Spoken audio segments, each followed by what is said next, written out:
What is good, people? How are we? Welcome back to the damn channel. Bit of a different one. I'm not behind the camera today. I'm not vlogging. We've got Big Evan behind the camera today. So, change of scenery. We are in Cumbernauld. So this is like 40 minutes away from where I stay. Reason being, my coach was supposed to come up to Glasgow this weekend, but he's fucked his dates a little bit. So I'm actually going to go down and see him in the next 2 weeks. The wind is blowing Evan about, fuck me. So Christian, my coach, who's been prepping me throughout this whole bodybuilding prep, he's got a coach that works for him under his brand, Tom. He's also got a client who's competing in the same shows as me. So they're going to be here. And if you've watched the channel before, you'll have seen a back and bicep workout with Mr. Calvin, CRM Fitness. So if you've not watched that video, this is what the video looks like. So we're in here, we're going to train some upper body. We've got machines we've not used before. We're lean, we're even leaner than last video. So we're going to run you through the upper body workout, give you some prep updates, meet the boys. That is today's session. So sit back, relax. And I'm busting for a pee as well, man. Every time I get to the fucking gym, no matter when it is, what day it is, I always if you ever see me at the gym, my legs are like this and I'm speaking to you, it's because I'm bursting for a slash, mate. But let's get it. Of course I'm bursting for a pee and the fucking need a QR code. I've not got a QR code. The door won't open. Ugh. Do you want to piss on your front door? Because I will. Well, people, we made it in and we got to the toilet and we've peed.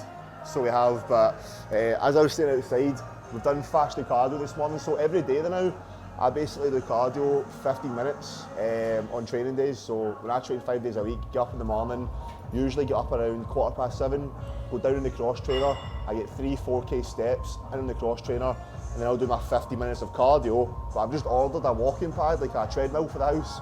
So I'm going to start using that in the downstairs room, watching TV, getting steps in, and I can also use it at night.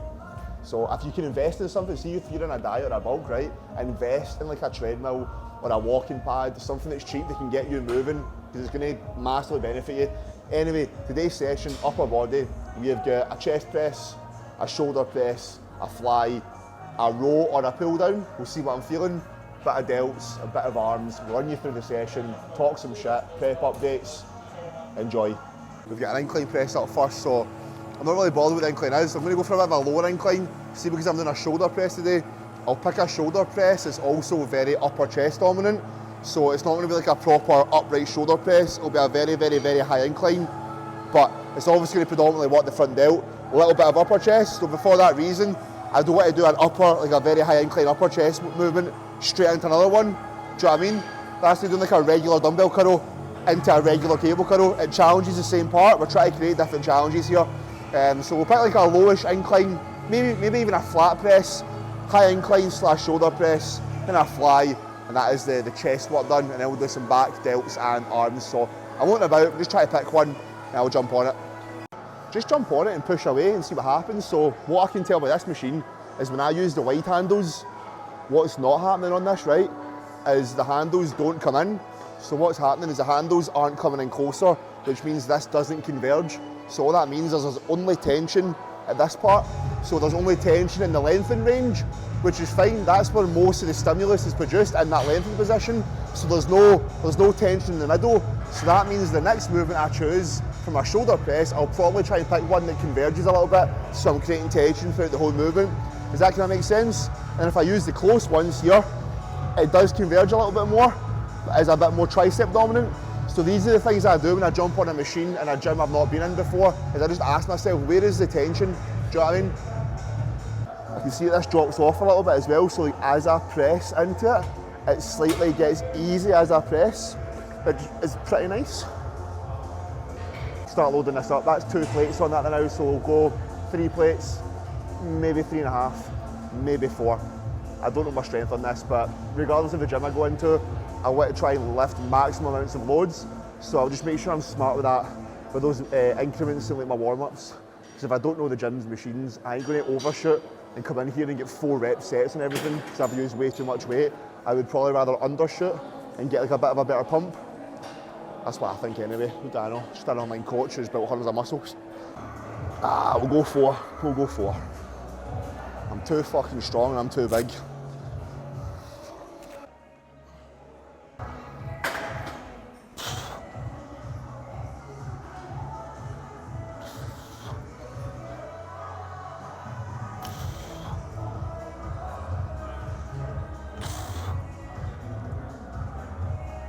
Ta. Ta. Ta.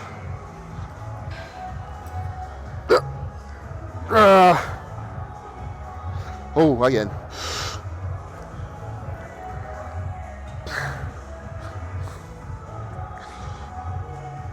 Oh, that felt really fucking good, man. That was really good.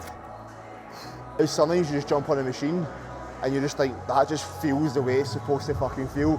That's how that just felt for that top set. Like, no matter how hard the rep was, I just felt complete fucking chest turned on that full time. Very fucking good, very good. A wee striptease almost. We see we're strategic with when the pump cover comes off. First movement in, we've not really accumulated much of a pump. Triceps maybe a wee bit because we're pressing. Chest is maybe a little bit of blood flow. So we've took the zip down. We're revealing a little bit of the body. We're revealing a little bit, but another set of this to go. And then, oh baby, the jumper comes off. Quick set of bicep curls. Anavar has been in an hour before the workout. Man will be looking okay. We'll say. Don't want to be too complimentive of myself. But man's delts are looking a little bit roided, which is lovely. Oof, nice back off feet.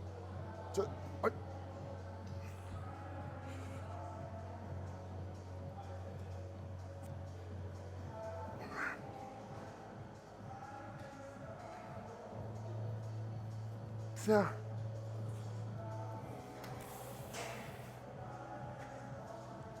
Duh. Ooh.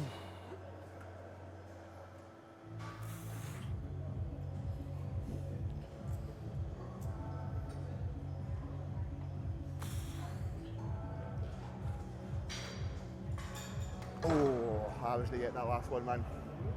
Jesus. My thought process of the second press is like, with that press there, that didn't converge. That just basically challenged that lengthened position the full time. So then my thought process is, right, okay, I want to milk a little bit more upper chest, but I've just kept it in that lengthened range, so I want to have a machine that also challenges that shortened position a little bit. So we're going to jump onto the Cybex shoulder press, but what we're going to do on the Cybex shoulder press is we're going to use the closer handles, because now we're going to have a little bit less of a challenge in the lengthened and a little bit more of a challenge in that contracted position, which we've not had yet. So we're going to load this bitch up and press some heavy weight, maybe not, we'll press weight, that's the thing.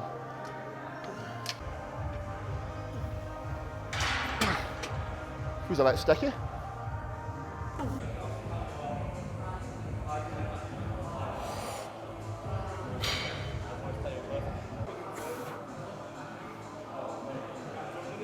Oh, yeah, we'll stack that.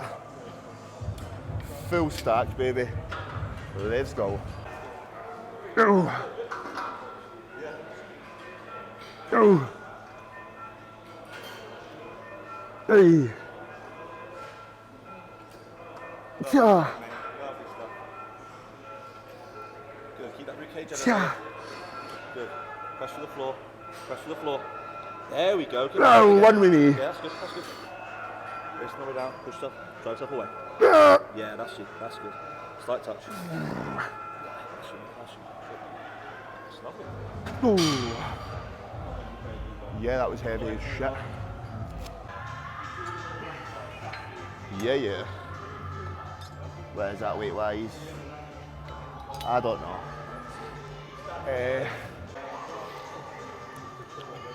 So we've done our two presses for the session. Chest press, shoulder press, but kind of high incline because we're getting the upper fibres, and then we're doing a chest flag. So we've just paired all the pressing / chest work together.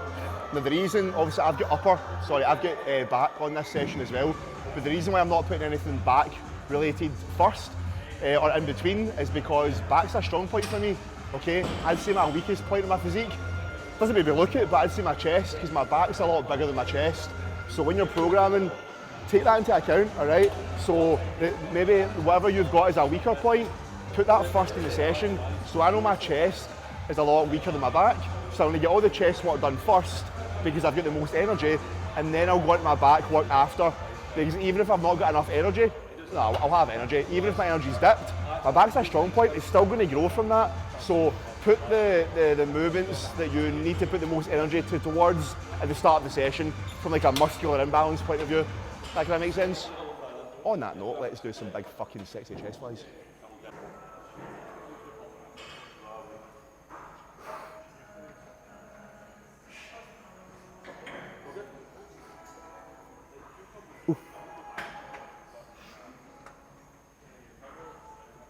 Ja.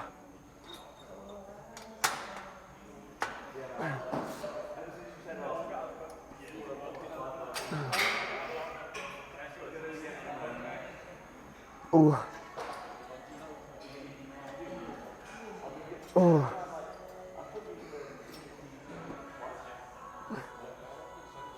Bro.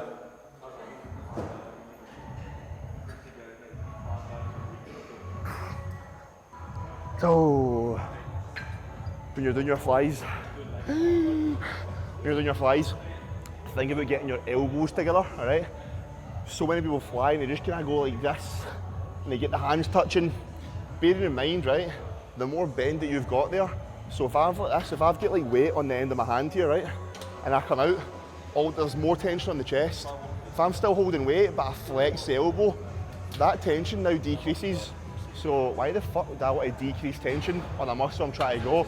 So sit up, really try and keep the arms as straight as you can. Come back. At that last quarter, I do allow a little bit of an elbow tuck to get a bit of a deeper stretch. But when I come into the fly, I'm almost trying to scoop the elbows in. Just imagine you're scooping some sand.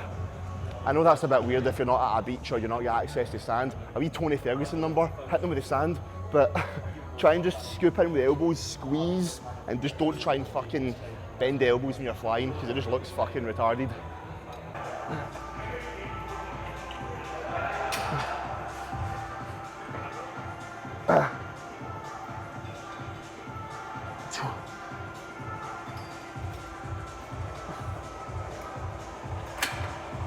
Ooh. Ah.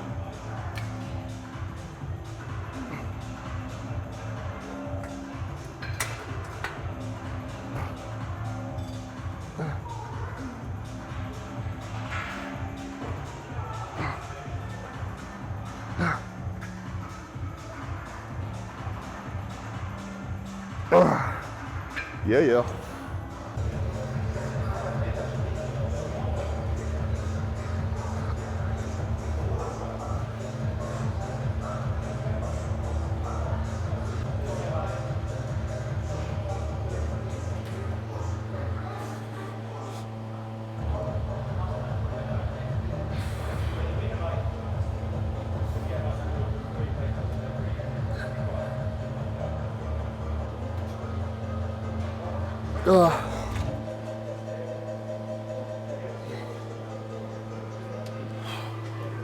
Gee, that feels fucking nice, man. See, there's a bit of a close grip, you can really just sort of come up and shrug shit together. Sometimes when you're a really wide grip, you can come in there, but you just don't get that proper squeeze of the traps in together. That was lovely. One more set of that, just 3 sets of upper back. Because my back's a strong point, I don't need a lot of volume on it. You can get away with a bit less. As we've done the bulk of stuff, so we've got delts and arms left. Now, I like to do arms first. And the reason I like to do arms before my delts is, listen, I'm going to fucking smash my side delts, okay? When I've absolutely obliterated them, they're going to be so pumped and fatigued that my ability to then do my arm work will be harder because of how pumped my delts are. So this is something that I've just done from experience and something I personally feel. And whenever you're creating your training program, you need to ask yourself something, right? If I do that exercise first, will that have any effect on my later movements? And I know for a fact that when I do my side delts, they're really sore and pumped. So if I'm trying to do a tricep push down and my delts are fucking shaking, I can't then get the most out of my arms. And my delts aren't exactly terrible, but my arms are a weak point, so I need to prioritise my arms and then I do my delts. Vice versa, if I had really fucking strong arms, then I would maybe do my delts first and then my arms, because my arms are weaker. It's as if I know what I'm talking about.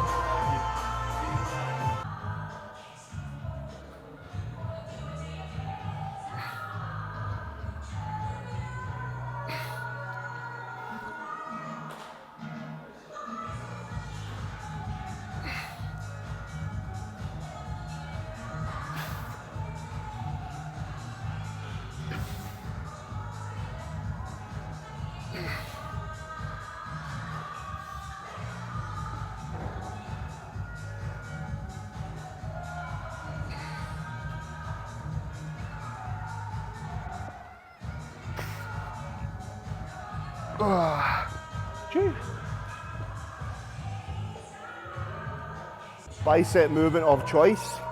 Accurate light on a behind the body curl. Now whether that's on a cable or an incline bench, it's not a big deal. You could argue a cable's got a bit more tension, a bit easier to drive through. But I'm pretty convenient with training. Like, I'm not one of those guys that it needs to be the cable stack because the cable's got more tension. Fucking probably is, but just lift the fucking weight, you mad bitch. So the reason why we're doing a behind the body curl is, if you've watched the videos, you should know that this pulls the bicep and the shoulder behind the body. Obviously, hence the name behind the fucking body curl. But that puts the bicep in a lengthened position. So remember, as I said, when we tend to train in those lengthened positions, we're exposing ourselves to more stimulus, more growth, because those lengthened ranges are what tend to grow the muscle the most. Now you're maybe asking, why don't we just do everything in the lengthened position? Fatigue. But yes, those positions will grow the most muscle, but they also accumulate the most fatigue. So we can't just do them for every movement. We need to also work in the contracted ranges. So for a bicep curl, that might be a preacher curl. Less fatiguing, but it covers every single range. So yeah, that's your ranges in a nutshell. Facts.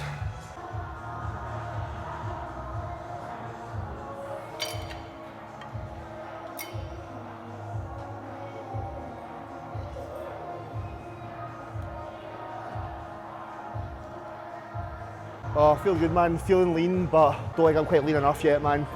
Playing that was the word, that comparison thing.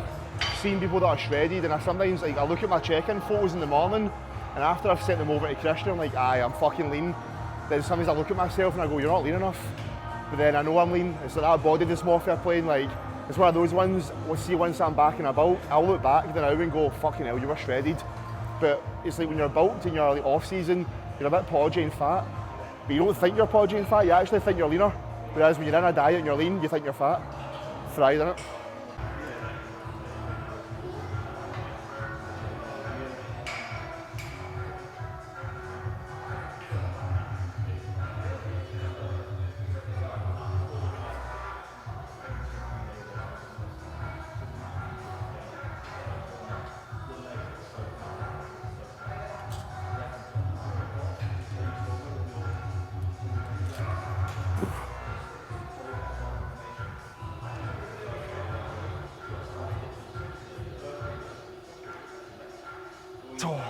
Oh, they're fatiguing, man.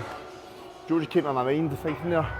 See people that are obviously on prep and they're into like bodybuilding and training, right? See if your whole gym pattern, your whole pattern and fucking humour is like, oh, heavy, like bowl of cream of rice and oats and raspberries, like see if that's generally your gym chat. You're a fucking nonce, mate, you're a loser. Get a life, mate. See if what you're talking about is, oh, the gym, the pumping, not even that. I can't even think off the top of my head, it just came to me there.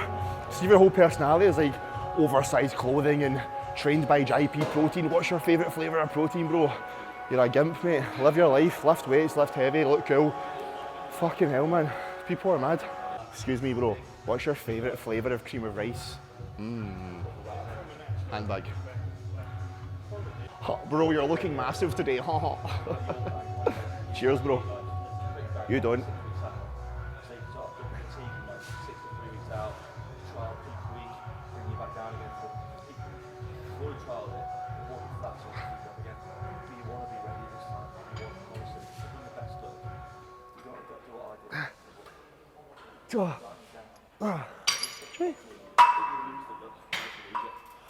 Triceps or pumps. I've not even ran through the tricep stuff, but again, I'll sometimes rotate on this upper body day because on my push day, I'll do a tricep dip as my tricep compound, and then I'll also do tricep extensions, cross body, then I'll also do an overhead extension. So on that push day, I've kind of covered the bulk of tricep work. So on this upper day, just like the back movement, I'll rotate it because it works for me and I like it. So sometimes I'll come in and I'll do a push down variation, usually a single arm, so I can isolate that a little bit better. Or I'll sometimes do an overhead extension against single arm because single arm work for arms. It's just the goat, man. Like, see if you're in a position time-wise you've got available to do single arm work, do it because you'll better isolate the arm. Usually, like if you look at my triceps, right, this triceps pretty underdeveloped, like that bit there. Right, you can't see my left, but my left one sticks out a lot more. You can't see it because of the tattoo, but me knowing that, it makes sense to do single arm work, just like delts and stuff as well. So incorporate some single arm work. Whenever we're going to scrap off the delts, I'm going to jump through, I don't know in fact. We're going to try and challenge the delts in the lengthened position right now. So I want a cable that's probably going to stretch it behind the body. So I might jump over at the cables there. See how it feels, mate, you know what I mean?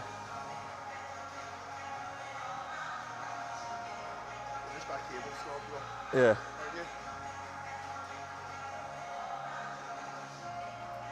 You got a vest on? Oh, mate. Just seen the pump, mate. One in the car, but... No, mate, I've made sure when he sends them over to me, I'll send them over to you. Well, actually, I'll get him to send them over to you directly so it keeps the quality. Because, like, stuff like this, mate, for your business, it'll help massively, bro. Like, post stuff like professional content and stuff. We'll make sure that on your show day as well, for PCA, we'll have it all sorted, mate, as well. So, but I do want you to the NFM UK. Will you beat the PCA?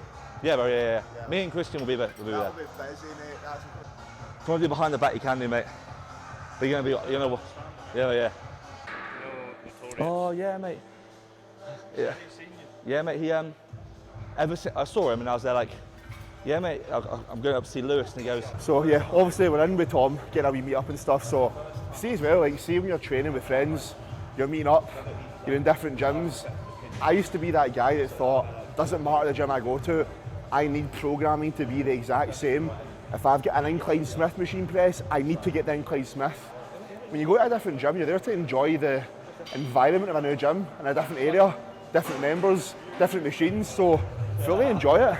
Like, see if you are still training with a high intensity, your form's still on the money, okay, and you're enjoying it, you're getting a good pump, you're putting in good work, that's going to long term equate to more growth. So if you're training once or twice a week with a friend or at a different gym, it's not the end of the world.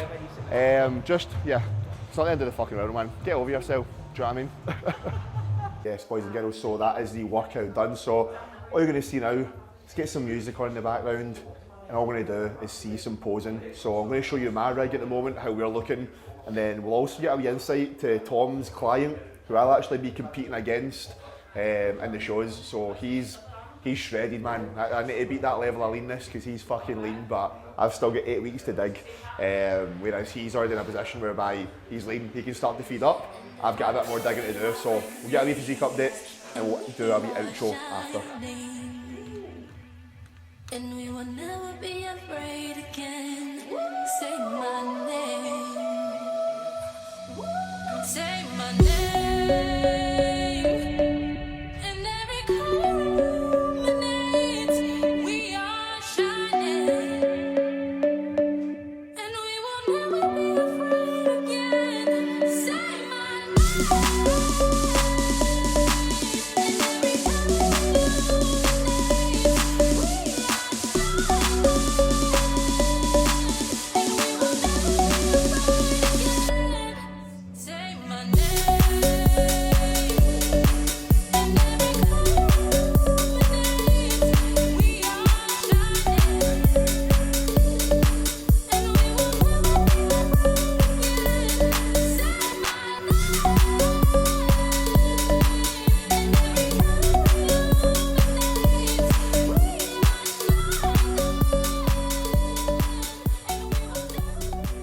I like the idea of an X40 SUV coupe thing, but so many whips that I'd fucking... Nah, it does me, mate. I like it. It is aesthetic, bro. Brother, it's been a fucking pleasure, mate. We'll need to get a wee session together at some point. I think I'm heading in to see Christian maybe next week, in the next 2 weeks. I'll maybe see Tom as well, but we'll get one when I'm a bit more shredded, bro. I appreciate it, man. I appreciate it, bro. Right, big love, brother.